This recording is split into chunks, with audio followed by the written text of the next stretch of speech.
The tycoons of social media have to stop pretending that they're friendly nerd gods building a better world and admit they're just tobacco farmers in t-shirts, selling an addictive product to children. Because let's face it, checking your likes is the new smoking. Philip Morris just wanted your lungs. The App Store wants your soul. There are 2 billion people, more than 2 billion people on Facebook. That's more than the number, it's about the number of notional followers of Christianity.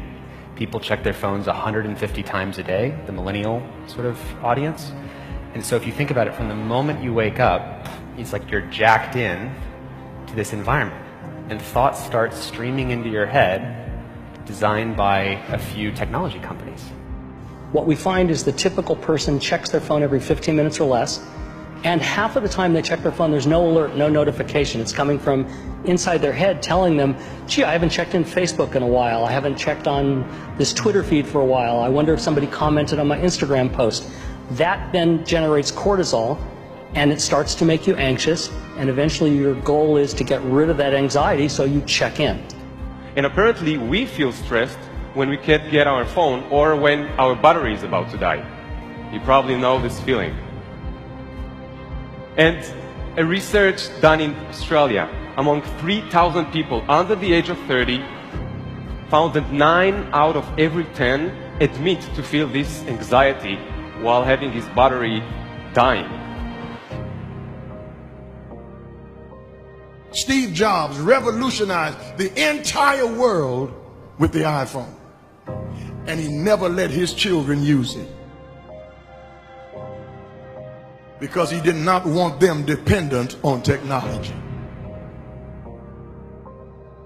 Right now, an infant is getting their first laptop that's soft and squishy and makes noise. Right now, a child is being born online and being favorited and retweeted. The hypergenerational segregation of our time is bizarre, unhealthy, and historically unprecedented. You've never seen the like of people sitting at a table in a restaurant not talking to each other because they're texting and using their Facebook and Instagram and Twitter, and they are at the table and don't even know each other. In the house and can't even talk to each other. And the pressure that's on us to be like everybody else is so great that everybody tries to live like they're in a reality show. As a culture, we don't have enough in common anymore. And that's because the internet, which was supposed to unite the world, has become too adept at serving us personalized content. Do you know what I saw on Yahoo's front page this morning? No, you don't, because mine isn't the same as yours. People get news feeds now that just spit back customized stories based on what we've clicked on in the past. We are great consumers, but poor producers.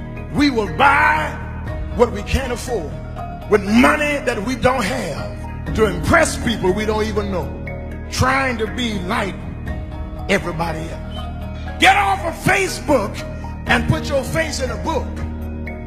Right now, a teenager is photoshopping their selfie because as a society, we're telling them they're not good enough. Right now, influencers encourage narcissism without knowing the breadth and depth of their impact on their audiences. Right now, 40,000 spectators are in an Olympic football arena watching a competitive esports competition because this is this generation's football match. There's always this narrative that technology is neutral and it's up to us to choose how we use it. This is just not true. Technology is not neutral. It's not neutral. They want you to use it in particular ways and for long periods of time because that's how they make their money. You don't realize it, but you are being programmed. It was unintentional, but now you got to decide how much you're willing to give up, how much of your intellectual independence. If you feed the beast, that beast will destroy you. If you push back on it, we have a chance to control it and rein it in. And it is a point in time where people need to hard break from some of these tools and the things that you rely on. The short-term dopamine-driven feedback loops that we have created are destroying how society works. No civil discourse, no cooperation, misinformation, mistruth. And it's not an American problem. This is not about Russian ads. This is a global problem. I challenge everyone to try going 1 week without social media. Don't let your phone and social media control you.